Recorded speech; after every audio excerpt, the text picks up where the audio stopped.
Hello everyone! Magandang buhay sa lahat. Welcome na welcome po kayo dito sa aking Mathematics Tagalog tutorial. Sa video na ito ay papaliwanag ko sa inyo on how to solve combination problem. So paano nga po ba mag-solve ng problems involving combination? Consider this problem. So itong problem na ito ay about combination. And then we can only solve this problem using the combination formula. Okay, so paano po kaya ito i-solve? Yan po, ipapaliwanag ko sa inyo step by step. Okay, so let us read and analyze the problem. If three marbles are picked randomly from a jar containing 6 red marbles and 8 green marbles, in how many possible ways can it happen that at least 2 of the marbles picked are green? Okay, so to solve this combination problem, ay kailangan po nating ma-analyze what does it mean by the problem. Okay, so analyze po natin, read it again. We are going to pick 3 marbles on a jar. Okay, so we are going to pick it randomly. Then a jar contain 6 red marbles and 8 green marbles. So the question is, how many possible ways can it happen that at least 2 of the marbles pick are green? So out of 3 marbles na ipipick natin, at least 2 daw po na marbles na ipipick natin, the color is green. Now, how many possible ways? Yun po yung isosolve natin. Okay, so ito po yung ating given. We have 6 red marbles, okay, and then 8 green marbles. So all in all, how many marbles? There are 6 plus 8 is equal to 14 marbles. Now, out of 14 marbles, we are going to pick 3 marbles at random. Okay, so tatlong marbles daw ipipick natin out of 14 marbles. Okay, so ito po yung ating scenario. Sabi po ng ating problem, at least 2 marbles are green. So ibig sabihin, out of 3 marbles, dalawa dapat ay green. Ano po? So ibig sabihin, sa ating pong case 1, exactly 2 green plus 1 red para makumpleto po yung 3 marbles. Okay, so dalawang green plus 1 red. Okay, to make it 3 marbles. Another scenario ay exactly 3 green. Kasi dalawa lang naman po yung color. Okay? Red and then green. So, ibig sabihin, at least 2 green, kaya 2 green plus red or 1 red. And then, yung another scenario natin ay 3 green. Okay. Now, how are we going to use the formula of combination to solve what is being asked? Okay, so let us solve the first case or case 1, 2 green plus 1 red. Okay, so ang unahin po natin ay ito pong 2 green. Bilugan ko po, 2 green. Solve the possible ways of 2 green using the formula. So the formula, again, as I recall, is that C NR is equal to N factorial divided by R factorial times N minus R factorial. Okay, so what does mean by the formula? So yung N po, ito po yung possible number of ways. And then yung R po, yan po yung taken R at a time. Okay, so this become, ang kino-compute po natin ay green. There are 8 green. So 8 yung N. And then yung possible ways po na mapick natin ay 2 green kaya 2 po. So 8, 2. Okay? So is equal to, substitute natin, ang N po natin ay 8. So 8 factorial.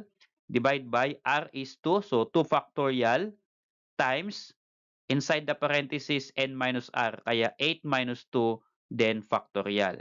So to simplify, this will become 8 factorial, meaning 8 times 7 times 6 times 5 times 4 times 3 times 2 times 1. Okay, mula 8 po pababa, we're going to multiply.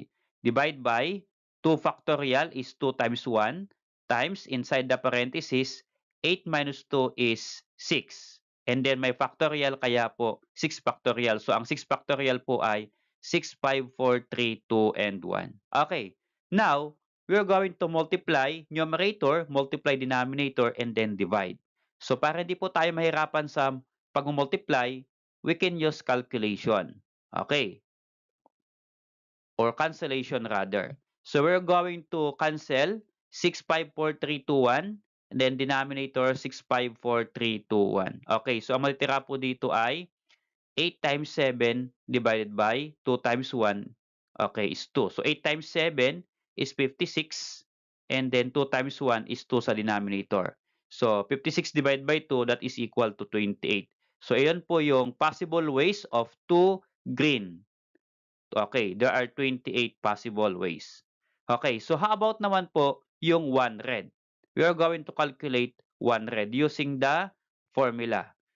How many red are green? How many red are there? So there are 6 red. Okay, so this will become 6 po yung red, and then yung R po natin ay 1 kasi we are going to pick 1 red, okay, out of 6 red. Okay, ito po ay 6, 1. So this will become n factorial is n is 6, so 6 factorial divided by r.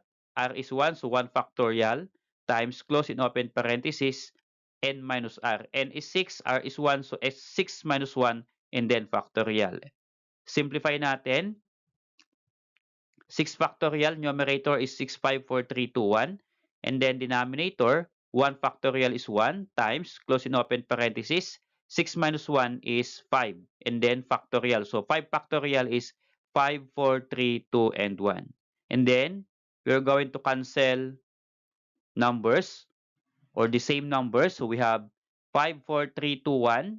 Meron din tayong 5, 4, 3, 2, 1 sa denominator. So we can cancel. So ang matitira po dito ay 6 and then 1. 6 divided by 1 is equal to 6. So ibig sabihin, the answer here is equal to 6. Or in short, kapag 1 po yung R natin, yung combination po niya ay yung N. Ano po? Ito po ay 6, 1. Ibig sabihin, ang combination po niyan ay 6. Okay. Now, after calculating the combination of 2 green and combination of 1 red, then we are going to multiply to get the total. So total is equal to 28.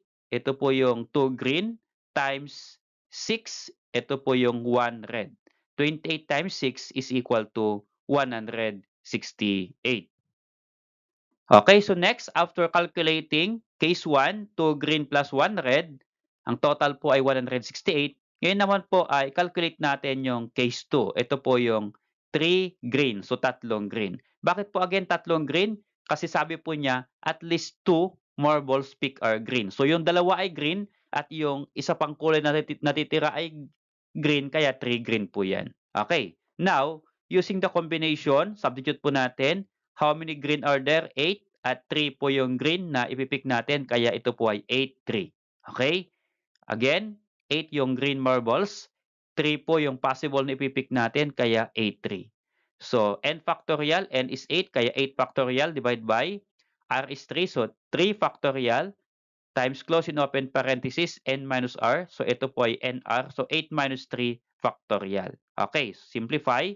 This will become 8 factorial is 8, 7, 6, 5, 4, 3, 2, 1. So multiply lang po yan. Sa denominator naman po, 3 factorial is 3 times 2 times 1.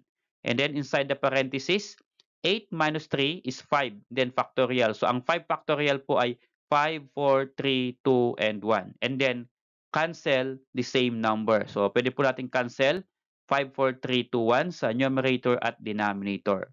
And then here, we have 8 times 7 times 6 at sa denominator naman, mayroon pa tayong 3 times 2 times 1. So, pwede na pong i-cancel dito yung 6 at ito pong 3 times 2. Okay? So, ito pong 3 times 2 ay 6 and then 6 din sa taas. So, we can cancel that one. So, ang matitira po dito ay ito pong 8 times 7, then that is equal to 56. So, the combination of 8 green and pick 3 green at a time, that is equal to 56. Okay, so aanin po natin yung 56 na yan. So, ang gagawin lang po natin is get the total ways. So, yung 168 sa case 1, at ipa-plus natin yung 56 sa case 2.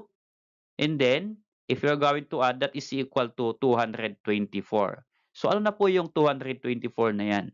Yan na po yung there are 224 possible ways to pick 3 marbles such that at least 2 are green. Okay, so yan na po yung possible ways, 224. Salamat sa panonood mga anak. I hope that you learned from my simple discussion. If you like this video, please click like and then subscribe if you are not yet subscribed.